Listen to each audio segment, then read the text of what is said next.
Hey, come see us on tour. We'll be in Dallas, Texas, Austin, Texas, Baltimore, Atlantic City, Cohoes, New York, and Providence, Rhode Island. Go to jimmydore.com for a link for tickets and only jimmydore.com. I always make jokes about this. So you're saying they don't use TikTok because they got all the spy information from that balloon they sent, basically, is what I'm hearing. But why?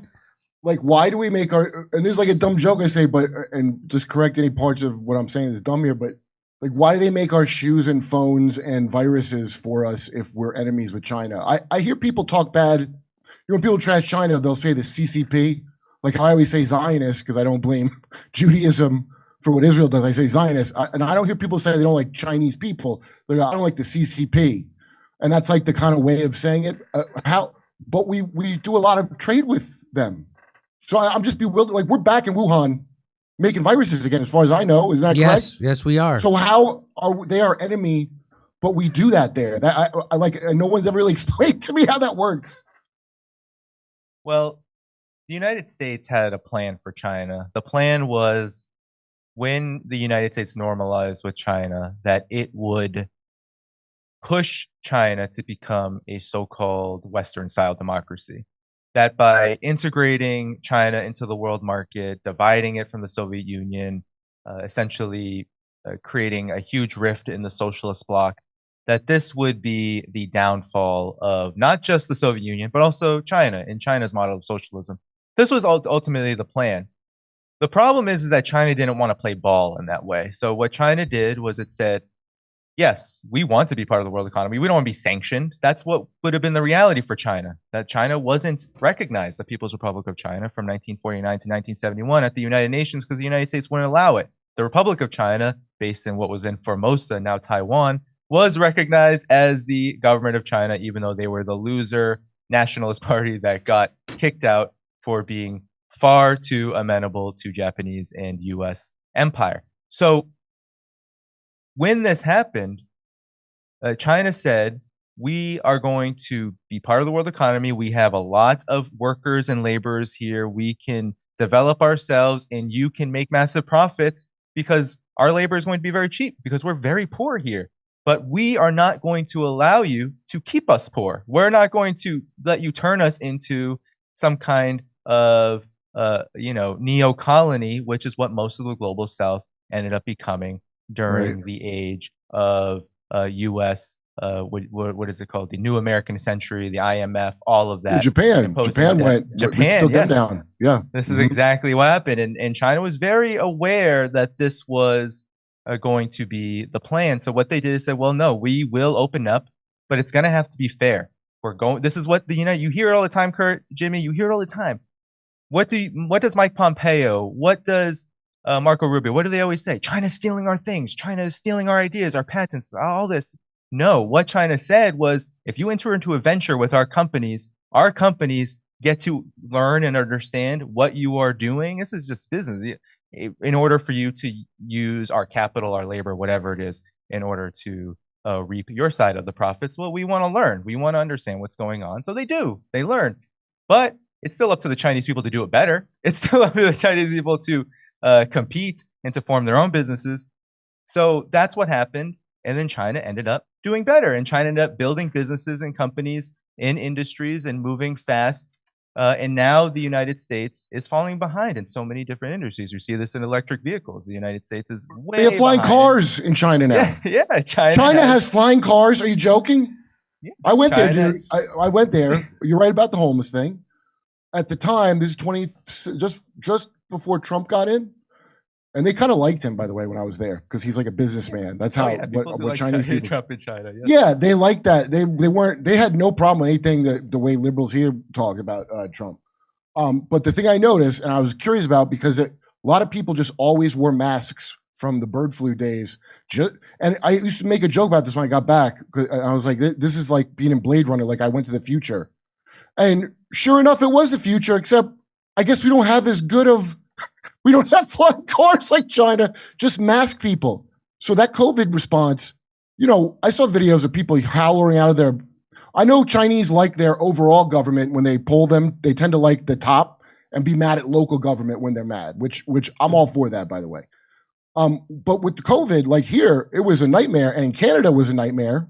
Okay, and I was the impression that like they had poured a lot of Chinese to Canada to help write that because WEF liked the control mechanism of people being on lockdown and stuff. But like I said, I only know what I heard here. So how do you think they handled COVID? Because here, I wasn't real thrilled with how they handled it. Well, in China, when I've been there, and I'll just speak briefly on this and then conclude my point. In China, you know, I think there were a lot of frustrations over time because it's hard to lock down, it's hard to close the economies.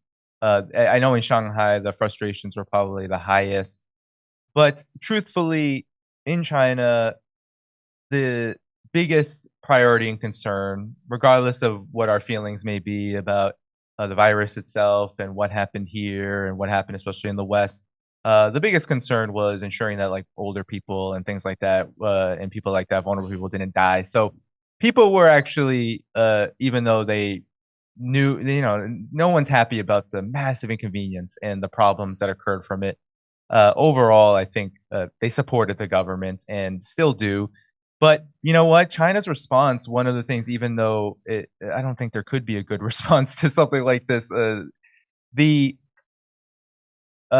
fact is that China was able to recover and bounce back far faster than anyone else. And I think the big reason for that was the government was ready and able and willing to ensure that people's livelihoods were not decimated through the crisis. And that's a big difference from the United States, where we saw so many people lose their jobs, their homes, their businesses, whatever it may be, because of the fact that the government said, okay, we're going to respond to this, but guess what? You're SHIT out of luck once it happens and after the fact. And, you know, I don't think we've actually ever recovered from that economic crisis, contrary to what the Biden administration says. So, you know, overall, though, China has learned how to do business from the capitalist market, from the US dominated capitalist market.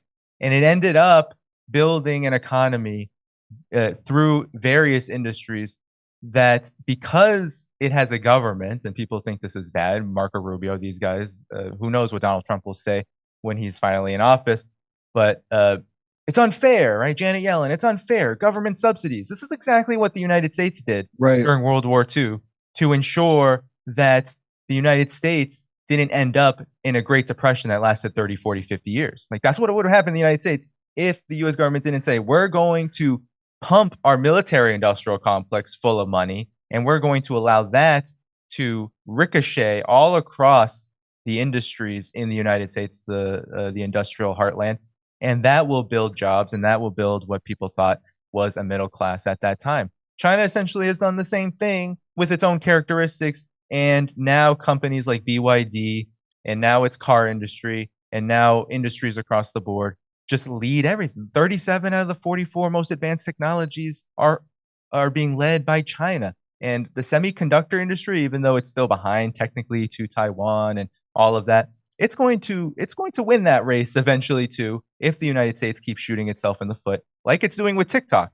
If the United States bans TikTok, not only will Xiaohongshu be this huge outlet for people to learn about China, but I think that there will be a massive amounts of unrest and discontent in the United States that will only make people more curious about China, and also make people more furious at the government, more than they already are. So Donald Trump, I think, he's already thinking twice about this. He better think 2, 3, 4, 5 times about it before going through with it, because it would be a disaster for his administration. Well, Danny, I have a million more questions to ask you about, but we ran out of time. We have to get to our next guest. I want to say thanks for coming on. It's always informative to have you on. I need to know way more about China than I know. Let's go, Jimmy. Let's go. I wouldn't mind. Well, you know what? Look how pretty the city is. Watch. Turn. What city is that? I don't know what city that is, but it's wow. It looks fantastic. Look at that city. Anyway, so we got Danny muted. Go ahead. You could go ahead. Danny, what city is that? Yes. That's Shanghai. Shanghai. What is it? I played there. That was a good city. It was like New York by That's great they had a there. Ben's the same pizza place by the cellar. They had a location in Shanghai. No kidding. Yeah, I Okay, didn't have yeah, any no. bad food when I was there. I had like, it was actually hard to get Chinese food. I got hot pot. That's all we could get, really, and everything else was like pretty high end stuff that I got. Yeah, Well- no, it's a beautiful city. The Bund is beautiful. The Huangpu River, you can sail on you can like ride on a boat. It's a really beautiful place. I mean, it especially looks- at night, there's light shows.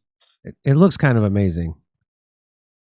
Yeah, it's massively packed every night. Every single night you go to the Bund, there are hundreds of thousands, millions of people Well, in the middle of that square. let me just right by the river. before I say goodbye and we bring on Max Blumenthal, this guy Nathaniel says, have fun under constant video, social, and economic surveillance. If that's the Yeah. price you're willing to pay for a comfortable life, you should probably move there. You don't deserve a constitutional republic. And this guy says, sounds like being on Facebook. What?